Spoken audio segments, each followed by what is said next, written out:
નમસ્કાર. સરદાર ગુર્જરી ડિજિટલમાં મહત્વના સમાચારો પર એક નજર. નડિયાદ 3.84 લાખના દારૂના કેસમાં પકડાયેલો આરોપી પોલીસ કસ્ટડીમાંથી ફરાર. ડીએસપી કચેરીમાં દાદર ઉતરવા સમયે પાણી પીવાના બહાને પોલીસને ધક્કો મારી ભાગ્યો. એમી એવોર્ડ્સ 2025 કોમેડી સિરીઝ ધ સ્ટુડિયોએ ઇતિહાસ રચ્યો. 13 એવોર્ડ જીતી રેકોર્ડ બનાવ્યો. 15 વર્ષીય ઓવેન કપૂર બન્યો સૌથી યુવા વિનર. આણંદની બોરસદ ચોકડી નજીક સરકારી જમીનમાં પુનઃ ખડકાયેલા દબાણો હટાવાયા.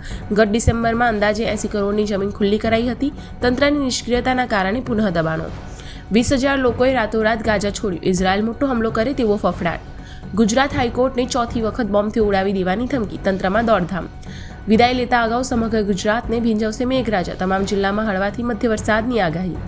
મહેસાણાના મંડાલીમાં હાઇડ્રોક્રેનથી સરકતી રોકવા જતા 8 કામદારોને લાગ્યો કરંટ. 2ના મોત. વીજવાયર ક્રેનને અડતા સર્જાયેલ ઘટનામાં હચમચાવતા સીસીટીવી દ્રશ્યો.